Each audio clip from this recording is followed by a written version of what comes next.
Hello, everybody, and welcome to another CoreNet Global Brazil webinar session. My name is Renato Fusaro, and I am the VP of the CoreNet here in Brazil. Just to remind all, today the webinar will be in English due to our team of great speakers we have today. So if it is your first time with CoreNet Global, I just would like to introduce you to our association. Maida, please, can you share the screen with the presentation? Thank you. So CoreNet Global is a no-profit corporate real estate association with executives in 48 countries who manage the real estate assets of large corporations. Here in Brazil, CoreNet have like 15 years and is the chapter with most events per year, face-to-face or webinars.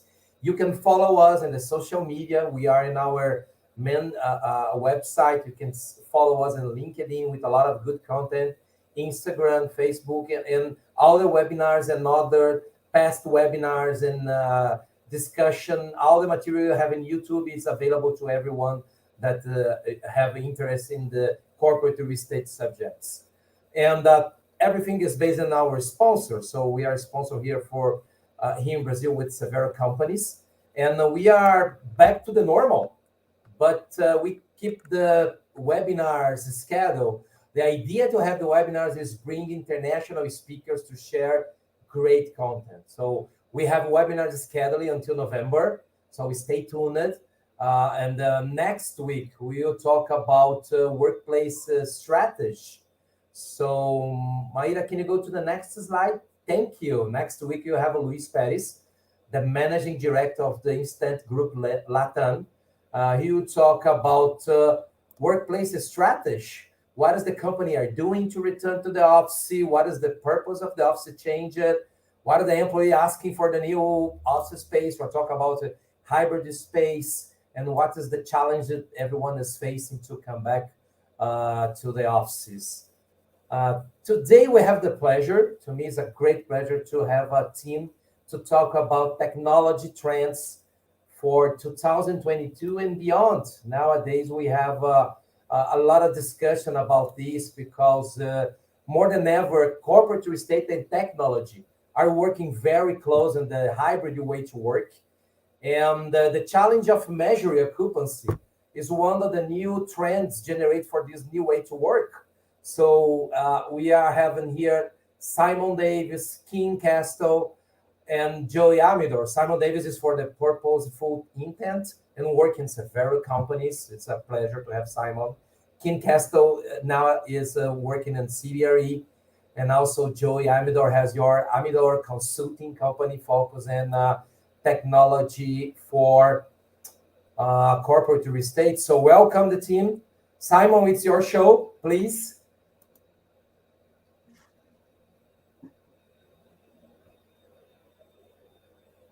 Hey, Simon, we was missing your camera. I'm back. Here we go. Yeah. There we go. Hey, Renato, how are you? Thanks for hosting us. You know, we're excited to be a part of the conversation. You know, obviously we're seeing a large interest in technology post-pandemic, and what I'm going to do today is kind of just outline some of those trends, why we are where we are, and then also sort of talk a bit about what we see is going forwards. Then Joe is going to have a conversation on something he and I have been working together on, which is really looking at specifically utilization technology. And then we're going to bring Kim in. Kim and I have known each other for years, and you know, fantastic mind within the corporate real estate technology world, representing a lot of clients. So Kim's going to talk a bit about the trends that she's seeing and like the real world examples from the client side. So I'm going to start off. I've just got a brief presentation that I'm going to run through for you. Let me just get everything you can click set up there on the share.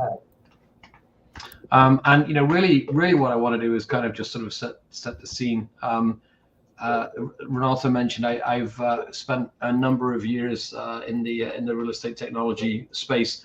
Actually close to 25 now, which dates me a little bit, but you know, we're really seeing such a significant change in the industry now as a result of COVID. Before I get in, Renato, I just want to check, can everybody see my screen, or Perfect. Okay, great. We can just run through this. Excellent. Okay. So yeah, certainly, thank you for having us. We're excited to talk about this topic. I'm going to talk a bit about sort of the technology ecosystem and how that has changed and why as a result of the pandemic. Then I'm going to talk a bit about the investment side. It's really fascinating to me to sort of see the flow of funds into the industry and where people are concentrating that effort. Then we're going to talk a bit about the trends that I see certainly for 2022 and beyond. And I'd love to get Kim's perspective on that. As part of the roundtable, as mentioned, Joe is going to talk through the utilization guide as well. So that's sort of the formalized agenda. We're going to make sure there's plenty of time at the end for questions. So please, if you have questions, please feel free to enter them into the chat or filter them through to Renato, and we'll address those as we go through. One of the things I think is very important is to actually just sort of come up with or provide you with some quick definitions around the topic we talk about. In this day and age, I think there's a lot of buzzwords that are out there, especially as people are trying to sell products to solve problems. So I think it's important to just level set where that is. There's an entity in the UK called Unisu, and I think they provide some of the best content around what I would call property technology. And they're certainly somebody that you can take a look at, subscribe to. This is really their definition of what prop tech or property technology is. And I think it's really important, right? Because if we look at it with the assumption that most people on the line probably are related to corporate real estate, workplace, etc., what we do within the industry is actually fairly small. We're not really responsible for typically for sort of, building of space. And indeed, there's very little technology that's true build technology. We don't really do a ton around buying or selling. And then we look at sort of the moving and renting and leasing technology is really more in the prop tech space, is more centered around residential or multifamily. So if you think of the prop tech umbrella at a large level, it isn't just commercial real estate. It's obviously everything from sort of multifamily, industrial, etc., any type of asset class. And where we fall into it from a CRE, in this case, corporate real estate technology perspective, is really around managing, right? A lot of what we do is related to managing space and how that space is used. Under the sort of the CRE tech umbrella, then we certainly have two converging areas, building technology. And I would say think about building technology as those things that support the physical infrastructure of what you have. So, things like elevators, security cameras, those types of things. And the growing area of workplace technology, which is technology that can help to enable how we actually operate and behave within those buildings. This can be anything from technology around booking desks or around requesting services, or indeed even around collaboration and sharing of information. One of my favorite quotes, sort of post-pandemic or as a real sort of wrapper around the pandemic is from a friend of mine, Chris Kane. Chris used to run real estate for both the Disney Corporation and the BBC. And one of the things he said, I think very eloquently, was the pandemic itself, right? It didn't just change the game. It's actually changed the stadium we play in and the rules we play by. What does that mean? To me, what that means is that some people talk about, this being an evolution of work. I think it's very much a revolution. I think, and certainly with my main impact in the US, there are companies that never, ever would have gone as aggressively with new ways of working if it weren't for the pandemic. So we're really seeing a new paradigm shift. And I think really just sort of seeing the power move more towards the employee. We see every day conversations, discussions about elements related to, what employees are doing. Is it the great resignation, the great realization? Whatever you want to call it, I certainly believe that the impact that the employee has on how they work is greater than it ever has been, and probably greater than it ever will be. And that's a major player when you consider that our core of a lot of our businesses is in managing real estate, right? Managing the physical space. So the revolution side is certainly a significant impact. The growth has been interesting to me because we're continuing to see significant investment in a growing ecosystem of real estate tech, in spite of some of the negatives around the economy and around the pandemic.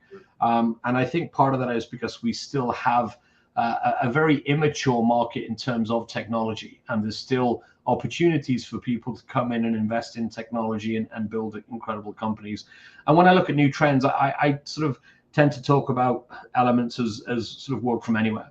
I think hybrid is becoming more of a marketing jargon now for a lot of people, but really the biggest trend that we're seeing now is people can and people want to work from wherever is best for them, depending on what they're trying to achieve and where they are.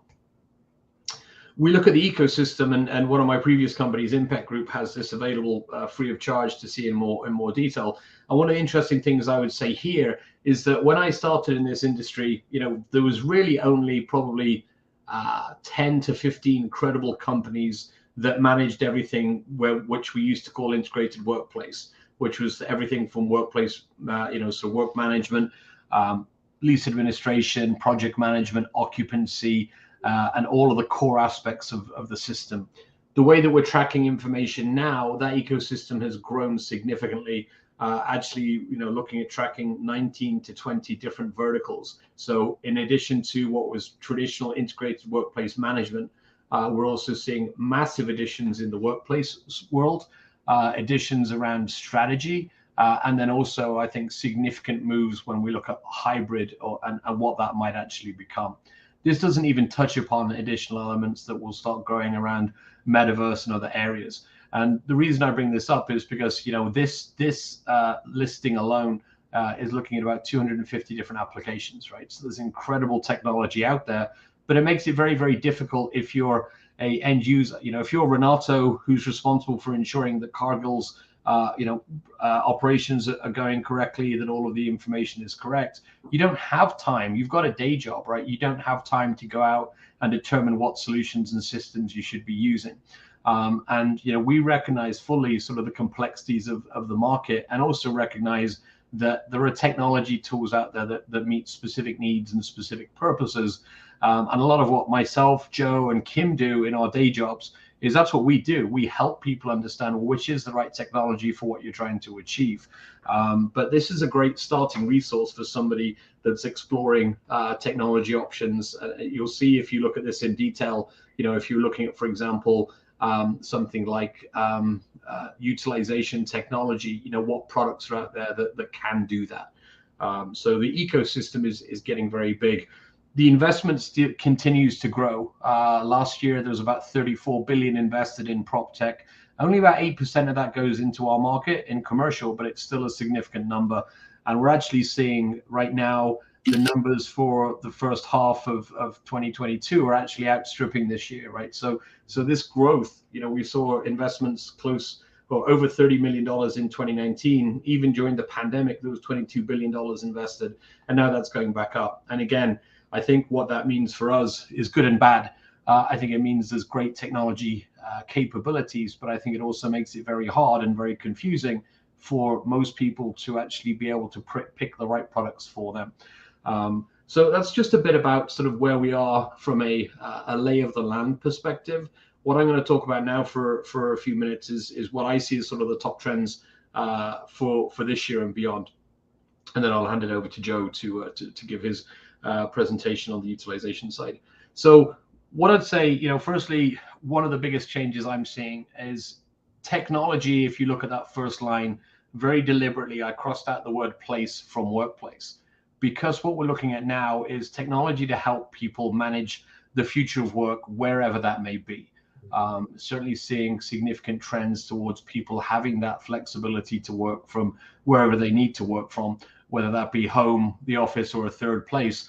And in order to do that, then the technology needs and capabilities have to change, right? People actually have to focus, I think, on things that we haven't necessarily considered work technology before. And you could count into that things like Slack, messaging and collaboration technologies, products like Miro or Mural that actually help you collaborate better online. So, one of those trends, I think, certainly is that we're going to see the place removed a little bit from workplace in order to support those people that aren't working in the traditional manner. The second trend I'm seeing is really a convergence of two areas that both confusingly have the same three-letter acronym to them. So corporate real estate, again, the world that we play in, right? CoreNet stands for Corporate Real Estate Network, right? So corporate real estate for me is everything involved in the management of our facilities, typically for large corporations. The other CRE, which is actually the traditional base, is commercial real estate. And commercial is more centered around, investing in land. It's, looking at real estate investment trusts, etc. It's the landlord side of the business. And something that I've really noticed in the last year is that there are technologies that are in this commercial real estate world that very easily can move into the corporate real estate space, which is good in that it gives us, more capabilities and more products, but again, increases the complexity of this. And when I talk about that, I think about products like some of the sensor techs that Joe's going to talk about. I think about products that are related to experience. There are great companies out there like HQO and VTS that people know very well from the commercial side because they've provided tenant experience applications for a number of years. Well, by simply changing the focus from being tenant to employee, these products can actually also enter the market on the corporate side. So it's going to give us more capability, and there's some significant investment in those commercial real estate products. So I think we'll see a real growth in that area. I think something else we're going to see that we've never really seen before is some of the really big tech companies, the likes of Salesforce and Microsoft and Google and ServiceNow, are going to come a lot more into the corporate real estate world. The reason for that is twofold. One is that they have a lot of the capabilities to help understand how people are working. If you think of Microsoft and the ability to, look at calendars, look at correspondence, look at connectivity through things like Teams, or if you look at Salesforce and you think of Slack and the ability Slack has to understand relationships, I see those products becoming more and more vital in order to support this future of work that I'm talking about, because they really do enable you to work in more of a hybrid way. And I think for the first time in this industry, those larger companies are seeing there's going to be a significant market for those products they develop. If you think of Salesforce, I think is probably the best example with the Slack product. Firstly, we can see if you look at the news, Salesforce, I think last week they announced they were subleasing 40% of their largest building in San Francisco. And then if you think of the product suite, Slack is probably one of the best enablements of hybrid technology. So they're going to be out proposing those products to corporates in order to help them better manage their workforces. And that's going to have a significant impact. If we look at the technology market for real estate today, most companies probably only have, between a handful and a few hundred people in development. We don't have big production arms building out technology and product. Well, if Microsoft, Salesforce, ServiceNow, Google, etc., come into this space, that's going to take a big, make a big change. And I think those aspects, and included with some mergers and acquisition activity, and also I would say newer technology that are building rapidly, it's going to impact some of the older companies. Some of the traditional products that we might have worked with for the years, they're still going to be in a position where they only have up to a few hundred developers, and they're just not going to be able to move as quickly as some of the newer companies and some of the bigger products out there. So I think that landscape will change. I think when I look at 230 products today, I wouldn't be surprised if in 3 to 5 years there's only 50 of those products left, because I think we're going to see real convergence. One other trend that I'm starting to see, which I think is incredibly valuable, is actually what I would call corporate data pooling. So sharing information across different corporations.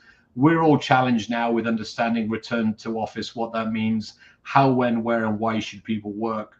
And if you just look through the lens of your own company, you might find some interesting information about, when, why, and how marketing comes in, for example, or sales or development. But if you can pool that data with other companies that are similar in size or location, then you can get a much more intelligent view in terms of how people are using space. And of course, that can then inform how do you design and build space in the future. So if you looked at, say, 3 to 5 technology companies sharing information about how their sales teams are working and the types of spaces they need, you can then use that to inform how do you develop your portfolio going forwards and answer some of those questions about how much space do we really need. The second piece of this, I do see us looking at vital new roles in order to be successful from a technology perspective.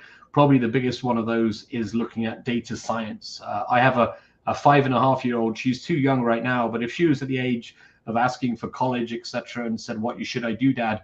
I would certainly say, data science skills are going to become very, very imperative, not just in our industry, but I think for us in corporate real estate, the reason it's going to become so important is because we're going to have a really large volume of data to understand and to be able to sort of interpret and interrogate in order to make the right kinds of decisions. And I think data science is going to become one of the most critical roles for organizations in order to be able to understand what all of this information means. It's all well and good, sort of seeing data around utilization of space and what areas are good and bad and indifferent, but being able to take that information and use it powerfully to understand, well, are the employees effective in how they're working, is going to require some new skill sets. I talk about a backlash on booking. I'm seeing companies starting to move away from using and insisting that people book space, predominantly I think because it actually helps develop in cases bad behavior. If you tell somebody that they have to book a desk, they're going to book that desk whether or not they use that. And that means that you're not going to only have to invest in a booking system, but then you're going to have to invest in some kind of a sensor solution to free space up when people aren't using that space. And I'm already starting to see a backlash where people aren't really using booking tools how they were during the pandemic. There's certainly some considerable benefit, and certainly when I think of things like conference rooms and organizations that do have stretch for the amount of space they have, there is value, but I think it's going to start changing and possibly regressing. The next one, some people sort of find a bit of a smack in the mouth, but I think if I think logically about how some companies are working, okay, and how they're changing how they use space. If you're a company that no longer is going to say that Simon has a desk, Simon works for IT is charged X dollars per month for his space, and also we need the ability to move Simon to a model where you say Simon can come into the office if he wants, he can work from wherever he wants. You're not going to need complex solutions to manage that environment.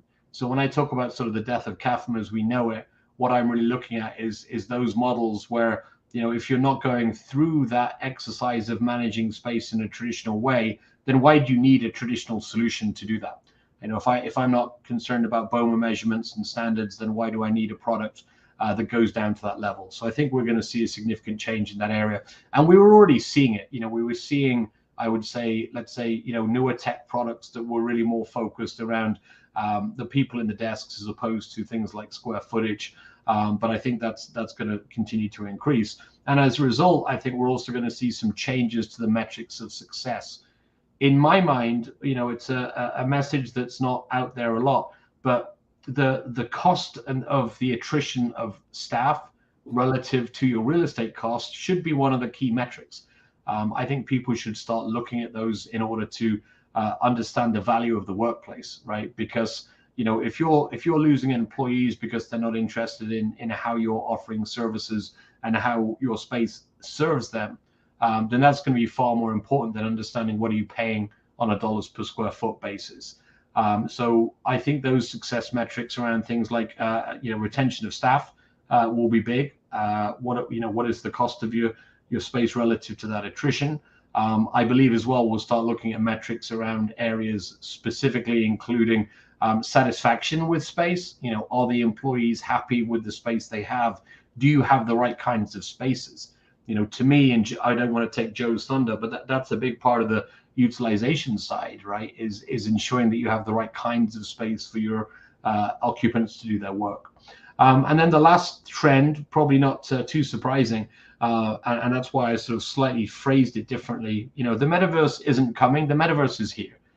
People are already starting to work in the metaverse. I'm seeing some great case studies from actually companies like CBRE, utilizing metaverse as a tool in order to train, in order to collaborate, design. I look at the space and if you think of one of the best ways that you can use a virtual environment, it's designing, experiencing, and feeling the space that you're in. So certainly, don't if you're a technophobe or you're not very technologically inclined, don't get too hung up on these words. but I think you should start thinking and looking at how the metaverse can and will impact organizations, because it absolutely will as we move forwards. So that was sort of just my intro piece. I'm gonna stop sharing and gonna hand it over to Joe now to discuss the utilization technologies. Great, thank you, Simon, and thank you everyone for joining. Let me just make sure I can share my screen. Okay, click that. Okay, can everyone see? There's a green slide, how sensors fit in the tech stack. Yep. Okay, great. So let me actually see if I can do it this way. 1 second. I only just saw Renato's message, so I apologize that you were seeing the advanced slides in there. Can everyone see this still? Yep. Okay, let me just go through this real quick. So as Simon mentioned, last year we wrote a report looking at specific vendors that make space utilization technology, and the qualifier was a piece of hardware that goes in a physical space, typically office, that can measure movement, measure and count people. And then from there, there's obviously differences in those companies. I have a couple quick slides just on how sensors fit into the tech stack. So first thing, this is very, very high level. Obviously, we could have a much more detailed technology stack, but I tend to think of there's hardware in buildings, there's software in buildings, there's services that you can deliver to the building that can be based on some technology or a hardware piece of equipment. The blue boxes here are just examples, right? So you have HVAC, you have controls, you have equipment. Oftentimes that's put into the building during the design and construction phase, or it's spec'd in the design phase, it's put in the construction phase. Those are long-term pieces of hardware, 10 years, 15 years. Architects are very much involved, engineers are very much involved in that phase. When you get into the operational part of the building lifecycle, you have facility management teams, you may have a CMMS, which is a solution being used to just manage assets, manage the facility, work that needs to be done. And then you have this renovation and repositioning phase.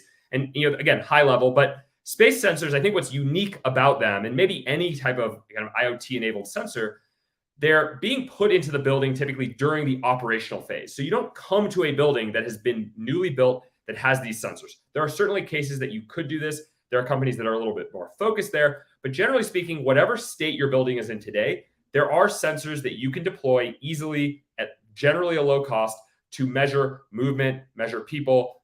And then there's others, actually, I should note, that are not even measuring space. They could measure indoor air quality. They could measure energy consumption. So that's generally the tech stack. And I wanted to point that out because historically, a lot of the physical things in buildings have been put there, are there, not really something that you can replace unless it's part of this long tail cycle.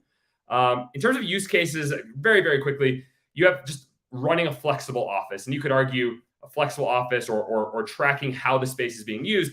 There's a lot of specific things: finding a desk, reserving a room, booking a conference room. It's also just the analytics angle, understanding who is using space, how much is it being used, where are you seeing a lot of space being used, where are you seeing limited space being used. That obviously can fit into the reposition phase or even sublet decisions. We have a space, we think it's nice, no one's using it, no one has been using it for 6 months. Maybe that's a space that's right for being sublet.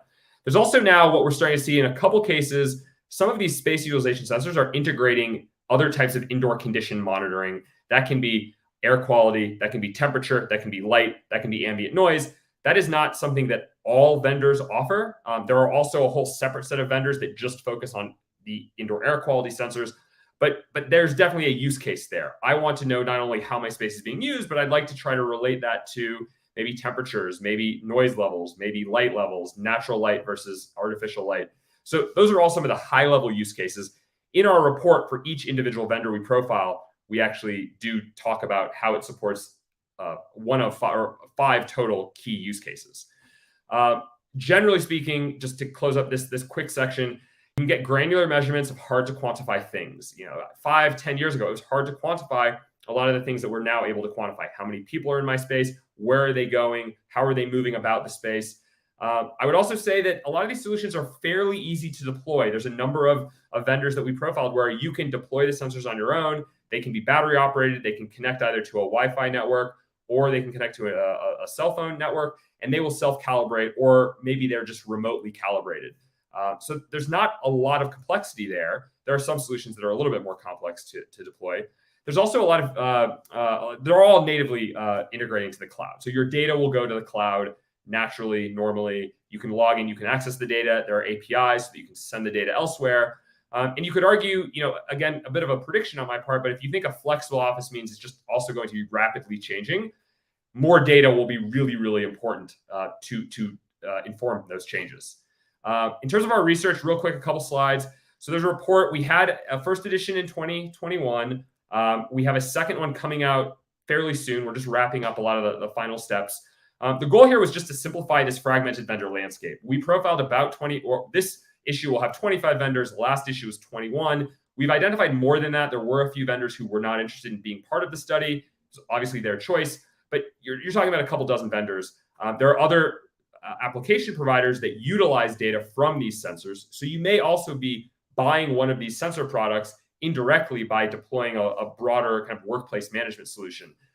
The report itself covers a variety of things. There's a profile, 2 to 3 pages for each vendor of those 25 in this issue that's coming out. The core sensor technology, there's a lot of differences in what hard technology is being used, and does that allow you to count people, track movement, determine which way people are moving into a doorway, out of a doorway. So there's some differences there. So we cover all of that. There's also issues on power supply. We cover power supply. So is it battery operated? That's easier to deploy, but you have to replace the batteries at times. Or is it wired in? So there's no issue with battery supply, but you then have to have an electrician in most cases. Connectivity, how are you connecting to the cloud? How are the pieces of equipment connecting to each other? And then we also talk about things like, can this support desk booking, where you actually have to somewhat granularly know, is somebody sitting at the desk, or just wayfinding? Can you actually give me blue dot navigation to go down the hall, turn right, turn left, and that's how you get to your conference room? And there are differences. Some technologies support individual use cases and some do not. And we also talked a little bit about pricing and price models that can be a little bit sensitive from the vendor's point of view, but we at least tried to provide a little bit of context on, are you buying a hardware product? Are you paying over time for a hardware as a service model? So you're basically leasing the hardware, or are you paying for a software license on top of just buying the hardware up front? Whole host of differences there. Then we get a little bit of a perspective on each vendor. I think the key takeaways, just to share a couple takeaways, I have this slide, and then I want to talk about a couple just key takeaways for you if you're buying these solutions. There's varied pricing models, so it can be a little bit difficult to compare apples to apples. How much does each product cost? But we are seeing maybe a little bit of standardization around a cost as a service or cost over time. There's a lot of core technology types still being used, from something like passive infrared, which is heat-based and generally can tell you if there's movement, down to a camera, which can actually identify, is there one person sitting in this desk, or are there 2 people sitting in 2 desks? Of course, when you get into more granular data collection, there's some sensitivity around privacy. So there are some vendors that balance that using a different core technology, in some cases radar. And then there are some firms that offer sensors plus a basic software solution. To Simon's point about this very fragmented landscape of vendors, of hundreds of vendors, there are some solutions that make a sensor that also make a workplace management software solution. There are some that make a very limited software solution that allows you to view data on a heat map, but really doesn't provide a lot of the use cases like booking a desk or reserving a conference room or finding where you're going. Maybe they don't have a mobile app. And then there are other companies that we didn't really profile in this study that don't make a sensor, but integrate with sensors and then provide a whole host of software-based capabilities. And I would say that yes, some of the software out there really goes very deep on data analysis, while others just give you some raw data. Depending on where you're at, what your needs are, you may find that one works better than the other.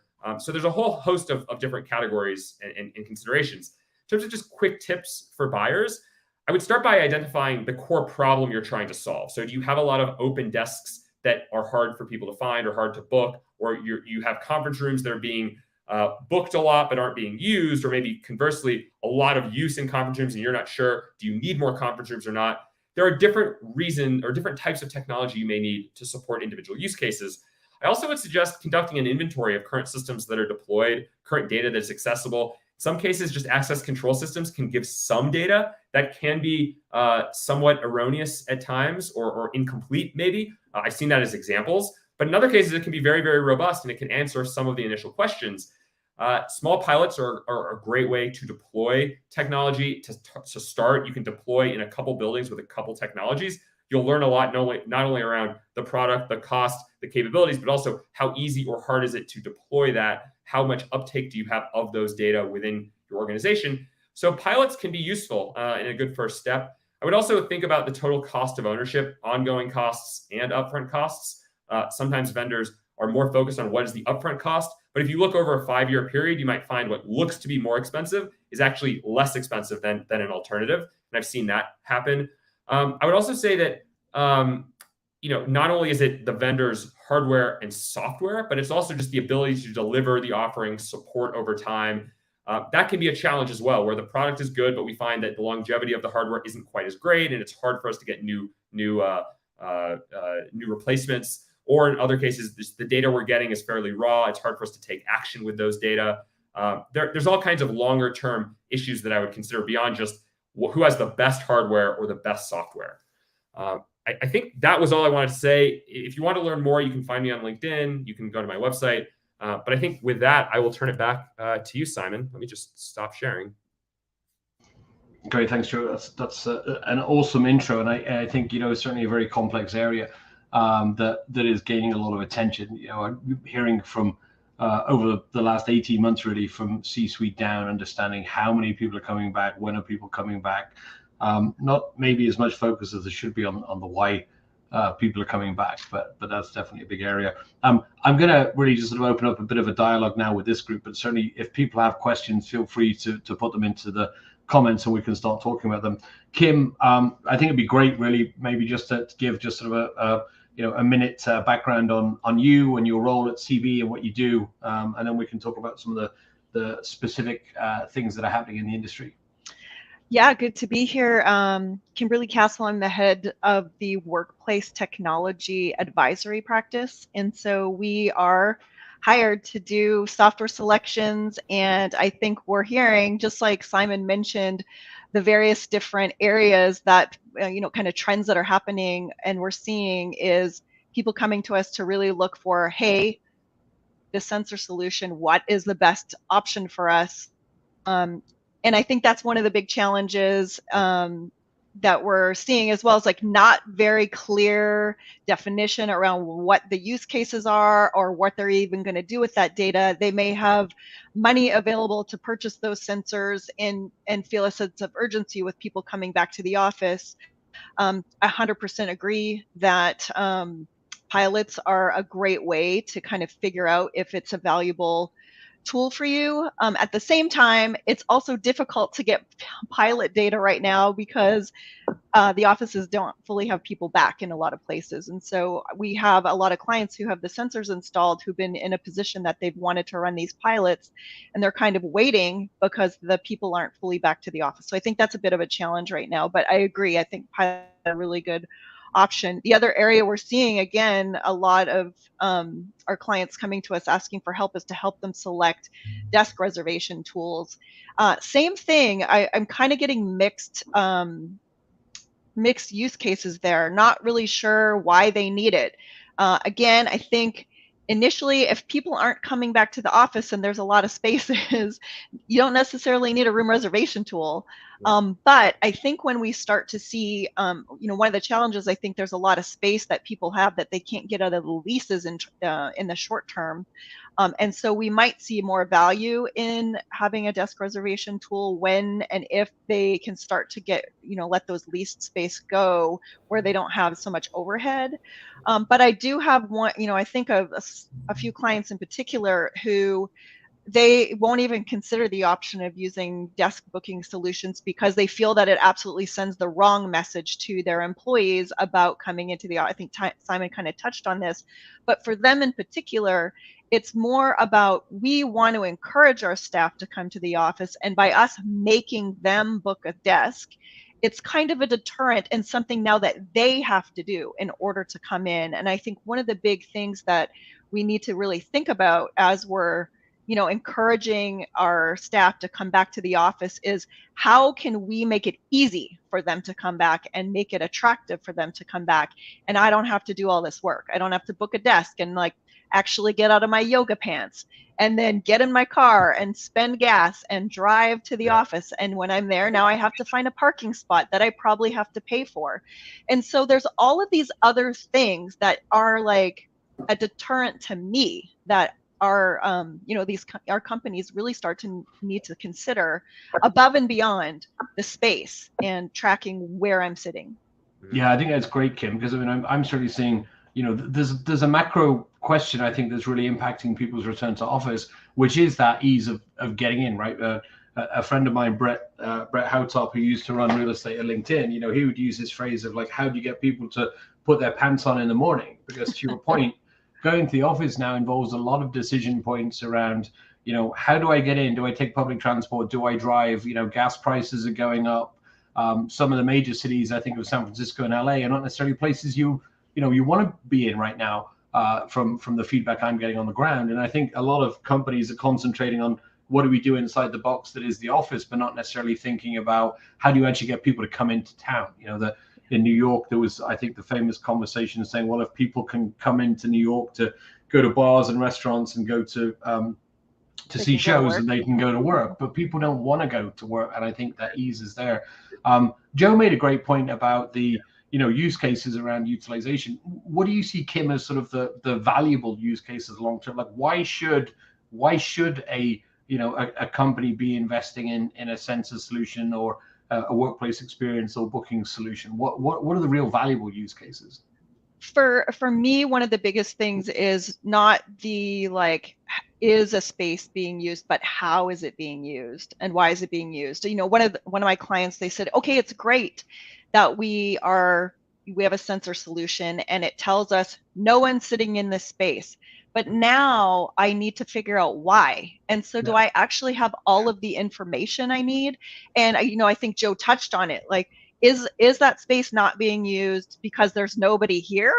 Yeah. Is it because it's too hot? Is it because the desk isn't good? Is the connection bad? Is the Wi-Fi bad here? Like, there's all these other things now that I need to figure out. And so I think it really is kind of, why is that space not being used, and how are people using that space?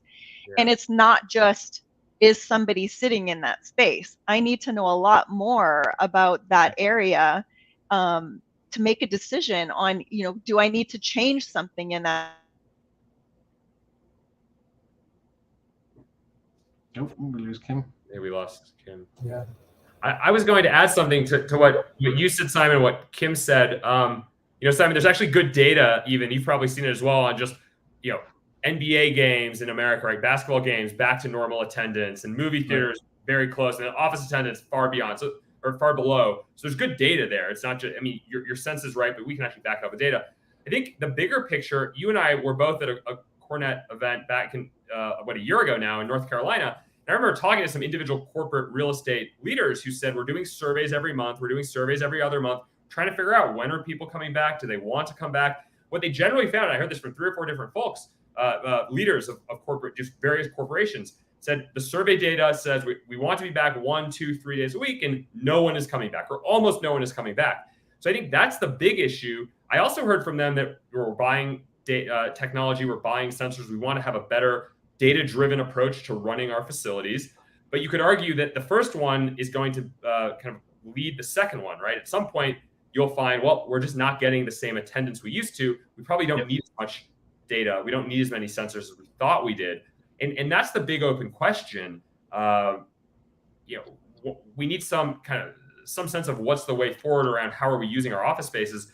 I didn't touch on that so much in my slides, but I think that is something that we should consider as well. Yeah, I find as well that there has to be a moment of realization for people that, if you didn't have sensors in play, no matter what you thought, the average office utilization was at a maximum of 60%, right? On any one time period of any day, if you had 60% of people in your space, that was a good number.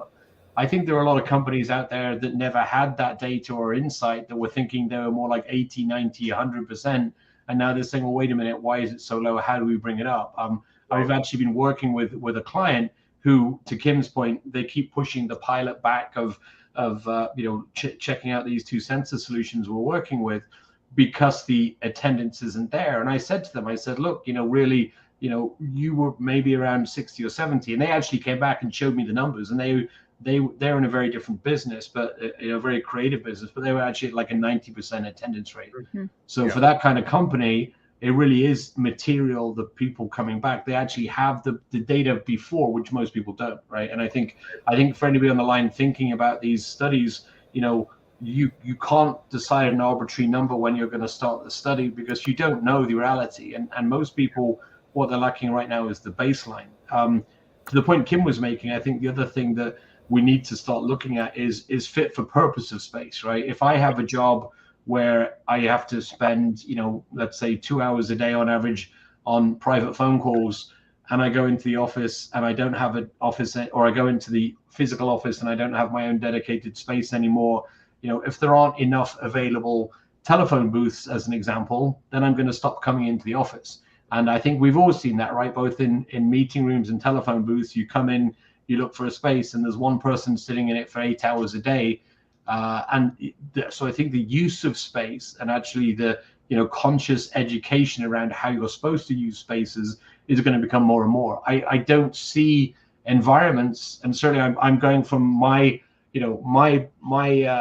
landscape, which is certainly it's corporate and it's US focused. So Renato, this may be different culturally in Brazil, but I just don't see environments where you're going to get a lot of knowledge workers at sort of Fortune 500 companies that are in the office, 8 hours a day, even 3 days a week. I think the patterns are going to become more, maybe I do 2 or 3 hours in an office a few days a week, because I want to go there for the social, I want to go there for the connectivity. LinkedIn, again, they were doing an analytics and sort of seeing the peak times for their spaces were between, I think, 11 and 2, and realizing just that it was people would come in, they'd do a meeting, they'd grab lunch, they'd do another meeting, and then they'd go back home, so it kind of missed the rush hour. And I think our expectation should be that the office is focused as any other tool, right? It's something we use for the right purposes when we need to try and do something specific.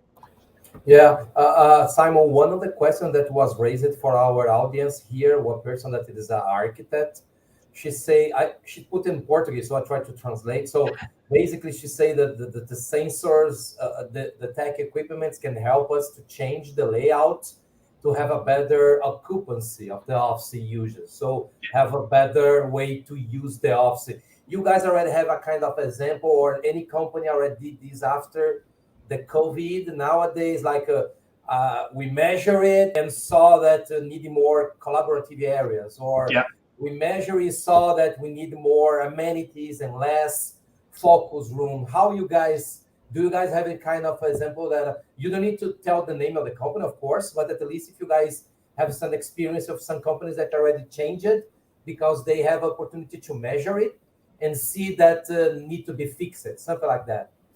Yeah, I'm certainly seeing companies, and know one particular that's done a lot of that. And what they've done is they've actually put in sensors that are somewhat portable. So they're experimenting, regularly. They'll sort of go a month to 90 days with a particular configuration of space, and it may differ from one floor to another floor. And then they'll try and understand, where they're seeing the bigger numbers and why. I think one of the other things as well is a lot of people are trying to use technology to solve this whole conundrum, and you won't. To me, technology and sensors can give you that initial feeling of, okay, look at the high and the low, right? Where are we seeing that's very popular and where's very unpopular? But you're going to have some sort of semblance of on the ground presence to understand that. To Kim's point, maybe this space isn't very popular because it's outside the CEO's office, or it's too hot, or there's a reason why it's not being used that might not be understandable just from looking at raw data. And that's where the data science comes in, because it becomes more of that interpretation, right? It's like when you're driving your car, you drive your car on a regular basis, but when a warning light comes on, you go and see why and what the problem is and how you fix it. And I see sensors and data being used in that same way. Kim, I think you were going to give an example as well. Yeah, I think it really, in terms of conference room types of conference room spaces, and these aren't even just ceiling sensors or desk sensors. You can get those in the technology that you actually have in the rooms that you're using. But changing from a kind of soft seating type of conference rooms or spaces to like, I just want to sit in a room with a desk and a chair. I don't need a beanbag. It's awkward. I'm wearing a skirt. I just want to sit at a desk and have it be able to automatically connect when I get in, make sure I can get onto Zoom or Teams or whatever the technology of the day is. And it just wanted to make it easy. And I think, again, it comes back to just like having the right spaces and making it easy for me as an employee. I think that's been one of the challenge with tech in the corporate real estate world is we overcomplicate things so much. Yeah. we underestimate the kind of how we think our employees will use the technology, but like we use an iPhone or a Samsung or whatever every single day, and we can figure it out. We're very smart people, and I think we underestimate that. And I think there's so much opportunity. Simon mentioned there's so much opportunity for like streamlining and making it easier for me as an employee. I think to that point as well, Kim, we've over the years, I really see the end users, right? So the employees, so Renato, in your instance, a Cargill employee, most companies they've not leveraged their wants and desires, right? I look at, particularly from the technology perspective, I look at companies that go through the whole decision-making process of bringing in a workplace experience technology. They never actually ask one of the end employees what they think. So it might be the real estate team that decides, it might be the brokers and the service providers that help pick it, but they don't go to the actual employee and say, hey, Mr. Employee, or Mrs. Employee, what do you think about this? And I saw it actually, I can't disclose the company, but I saw it very clearly in one example where a team had spent a lot of time building out product to help in making that decision about whether I come into the office or not. But the tools they deployed had made it so complicated. You had to go to one area to do, sort of your COVID attestation. You had to go to another area to find a space and to book a space. And you had to then go and, book a parking space. And the employees were like, wait a minute, this is too complicated. It's too hard. And they actually reverted back and said, you know what, we're just going to have a Google sheet. You can go and type your name in if you want to come into the office. When it hits 150, no one else comes in. So we can definitely overcomplicate things. There is also, I think, a bit of a fear factor. A friend said this very smartly of there are solutions out there to problems that don't exist. So again, to go back to something Joe said very early on, no matter what technology you're looking at for what use case, you've got to understand, what are you trying to achieve? What is the problem you're trying to solve, right? And then address it that way. I have had, recently in the last 2 weeks, I've had 2 separate instances where I've had people call me and say, hey, I need to buy a booking tool. I need to buy something. And when I get on the phone with them, I understand they don't need a booking tool. They actually need something just to determine, what the utilization is. And for one particular client, to Joe's point about looking at the technology you have, the information they were getting from badge data was significant and sufficient enough to answer that use case. Because really the use case was more the CEO wanting to know who's coming back. So, I think that's very, very key. It's very easy to get carried away and to invest a lot of money in cool, sexy, flashy systems that don't necessarily bring any benefit. Yeah, we also have a lot of questions for, I tried to summarize in just one from the finance people. Finance also has problem with the occupancy because in the past, all the offices, all the companies calculate the let's say the cost per square meters per employee, US dollars, and have everything, the rent, utilities, condominium put in the pocket and pay and share with the rest of the company all the areas and based on square meters per employee. But nowadays you start to have some leaders say, hey, my team go to the office twice a week and the other team you go every day. Why you not make the cost share different? And sometimes the company uses the budget to measure that. But I believe that the sensors will be a better way to measure the occupancy of the office space. You guys facing this problem now, so companies come with this kind of questions, or still too soon to do that? But at least a lot of finance leaders complain about this, the old way to share the costs because of the hybrid way to work must be changed, right? Right. Kim? Yeah, I'm seeing a lot of changes in two ways. Not thinking about it in terms of bookings desks, and maybe using sensors. But I see a lot of the companies I'm working with moving to a neighborhood as an option versus having all these different offices assigned specifically to them. And so it kind of gets around that, well, how come I'm not getting my my right share because people aren't here, where you are agreeing this is your neighborhood and you don't need to book a space in there. Your team can sit wherever they want in there. They can come in whenever they want. And so I'm seeing that as a major trend. And there are still a lot of organizations that have assigned seating that is not like that's their MO. That's what they're going to continue to do. And so they have no intentions of ever doing desk booking. But Renato, I think you're right. Sensors still would be able to help us measure what the true occupancy is. But I think that's almost separate than like what you're going to pay for that space, right? Yeah. And I think we're still looking at, and this is assuming that we don't get hit again by anything significant, but I think you're still looking at an 18-month window before you can really make those determinations, of really right sizing space. I think companies where they can, they've got out of leases they could get out of. There are more companies now looking to sublease space that they never did before. I was talking to a friend the other day, and they said one of the greatest learnings for their team during the pandemic was they now know how to sublease space because they never did before.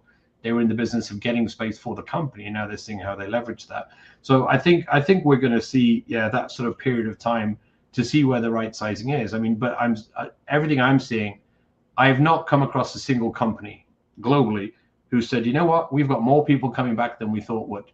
Everybody is less. Everybody is saying and I'm talking again, knowledge workers, very, very different if, in manufacturing or industrial or something where you actually have to physically be in the space. But from that knowledge work perspective, I think over the course of the next 12 to 18 months, companies are going to come to that realization of where their true square footage needs to be based on how they encourage people to work. I'm seeing more and more, you're seeing companies that are pulling back on mandates, right? KPMG, I think back in December said you had to be back in 4 days a week. They just pulled back on that because people are saying, I'm not coming in, right? And what are you going to do? You can't fire everybody. And I think it's, for me personally, I think it's right. I think the world is a better place. I think people are more measured with that choice to, work when, where, and how best suits them. It's down to the company to determine and make sure that they're delivering and their performance is accurate. But that's the big challenge. And I think a lot of the pushback we're seeing is because companies aren't used to being able to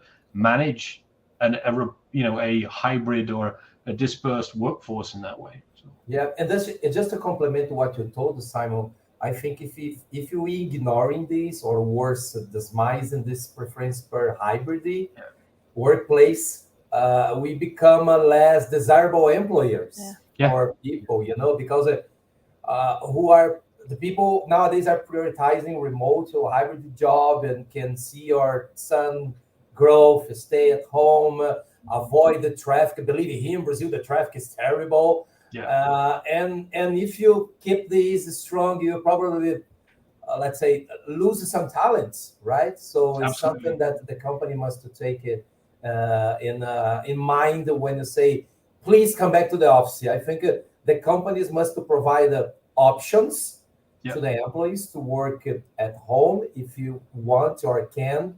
Working anywhere, including with co-working locations. I love the idea of the co-working. Some cities that have a very hard traffic and have a plenty of co-work solutions. Why you not get a kind of card and I can go in any co-working location, then go to the office, get 2 hours in the car or 2 hours in the subway playing Candy Crush until arrive in the office, then go for a co-working and have all I need. So I think the company must provide this kind of options and try to measure it, the main headquarters most we can to understand if it is feasible, keep the big headquarters or reduce it 20% or 50%. I don't know. We really don't know. Everyone is testing now. Right. And I think this is the key. So I have a question for Joey that come to us. Probably it is an engineer, maybe. The question is, it's more difficult and high cost to fix the current office or put the sensors in the current office, or as you presented, okay, move it to another office, engage the project team, the construction, and do for the begin. What is the best solution to you? Well, I mean, most of the sensors we profiled in our report are fairly easy and low cost to install. So just to give you some numbers, the actual hardware per sensor could be anywhere from $200 to $300 per sensor, up to $900 is kind of the range. They have different square footage ranges, right? So from 300 square feet up to, in one case, 1,000 square feet. So I guess that would be, take a 0 off and that's meters squared. But so you get, 30 to 100 meters squared. And you can deploy them on your own in most cases. You don't actually need a professional. They offer a professional. So I would say that question, it's easy to rip and replace if you think of it as the term of art of taking something out, putting something else in. Some of them you're paying for the hardware as you're paying for the software. So after a year, if you don't like it, you can replace it with a different sensor. There's very little we saw. I mean, there's certainly companies that have the option of wiring it in, usually for power, but that is never, or not never, that's very rarely a requirement. So in general, I think switching them out is not actually that hard. Now, I would recommend doing your diligence up front so you don't have to do that. But, it isn't, it shouldn't be a huge cost for you. Yeah, I'll say as well that, I mean, there are some products out there that Joe alluded to, would call them sensorless sensor vendors, that essentially you can install software that can use information existing, like, badge card readers, but also things like Bluetooth and Wi-Fi, just to get that overarching position, right? So zero investment from an infrastructure perspective. You activate these solutions. And I'm actually working with a couple of clients with this one particular product where we're putting that in first, and then we're bringing in portable sensors to specific areas like conference rooms. Because that to me is the big side, right? It's the design side. It's making sure the space you have is attractive to people. Yeah. And it's things like, I can't remember the numbers, but there was something that Microsoft produced a couple of years ago where they said something, and please don't quote, the number is not accurate, but they said something to the effect that, 80% of the meeting rooms that are over 6 people, 80% of the time meeting rooms with over 6 people have less than 3 people in them. Right. And that's kind of the type of intelligence you need to find out, because that immediately says, well, why are we building 8-person meeting rooms in our new offices? Right. So for that side of it, for the continuous improvement side, that kind of data can really help in making sure that what you're designing for the future meets the needs of the employees. So CRE actually, to give their APAC team had a report a couple of years back that found the exact same thing. Right. They profiled size of meeting rooms. Most meeting rooms were 5, 6, 7, 8. More than 8 people. Most meetings were 2 or 3 people. And the big point there was, well, you could probably subdivide rooms if you're having a big problem. Of course, to what we're talking about here, without knowing which rooms often have those 8-person meetings that have an 8-person capacity, and which meeting rooms have a 2-person meeting, often with a 10-person capacity. Without knowing that, it's hard to know where to make those subdivisions. Yeah. Another question, Joe, that come to us is pretty much if the company are using just one sensor or a mix of them, like measured by heat map, Wi-Fi, just to check, or just to have a complementary information. Yeah. How the companies are doing this? Yeah. So I'll add a quick point here. I think Kimberly and Simon might have some feedback as well. I have certainly seen cases. So it's not uncommon to use more than one vendor's solution. More than that, there are a couple of vendors we profiled that have a solution that might be very useful for desk monitoring, right? We can tell you if somebody's at the desk or not, but they may not, for example, have an open space sensor. That's more to detect where are people moving, how are people moving, where are the hot spots within that space and where are not. So those vendors will say, we have a third-party sensor that we use. Oftentimes it's a familiar name that they're happy to share, but they will actually provide that as well. So you could deploy within one vendor, one software platform, multiple hardware types. But also there are cases where a building might deploy multiple sensors. And I think as you look across an organization that might have multiple offices, it would be very common, I would say, to find where you use this sensor in this place, we use this other sensor in this other location. and I don't think there's any issues. I mean, the one issue you might find is if you don't have a cloud solution to bring all of the data together, you may not have a single place to view all your space data. But there are solutions to do this as well. Got it. Thank you. So Simon, if you'd like to have any other final comments or something, we are running out of the time now. Was great to have you guys here. It was a very good discussion. I love all the information that you capture. You'll probably be in YouTube soon, so we can be there, and you can enjoy and get the information here. So Simon, that's great. Well, I'd say, Renato, I mean, firstly, thank you for having us. We'd certainly love to come back again. Maybe we come back in 6 months or a year and talk about what's next. Upcoming, Joe mentioned it, but we are going to be producing this report shortly, so you'll see that available for access. And I think what I would say, anybody that's embarking on one of these projects, there's phenomenal resources around the world that can help you make the process easier and really help you sort of through that path of understanding what types of solutions you could need. I know myself, Joe, and Kim, we always like to make ourselves available to at least just give people some guidance on how to start and where to start, because it's a difficult process. But we appreciate everybody's time, and feel free to connect with us on LinkedIn, and look forward to connecting with you all again soon. Yeah. So thank you so much, guys. I hope I can see you guys in the next CoreNet Global Summit. I think it'll be Chicago, November. It'll be in Chicago. Yeah, we can take a drink together. It'll be fun. Yeah. So great to have you guys here, and thank you for your time and all the contents that you share with us. So sorry, I will switch just a little in Portuguese to say bye to the people, but thank you so much. Thank you all. Thank you for having us, Renato. You too, guys. Thank you. Pessoal, obrigado por participar de mais um webinar aqui na CoreNet Global. Hoje a gente teve o prazer de ter 3 especialistas na área de tecnologia, né, falando sobre sensores e dados que a gente pode capturar e gerenciar melhor os ativos imobiliários que nós tanto precisamos. Aguardo vocês no nosso próximo webinar, no dia 4 de agosto. A gente vai colocar o horário ainda. A gente está definindo o melhor horário para ter o webinar. E a gente vai falar um pouco sobre estratégia para o Workplace. Obrigado, boa noite e até mais.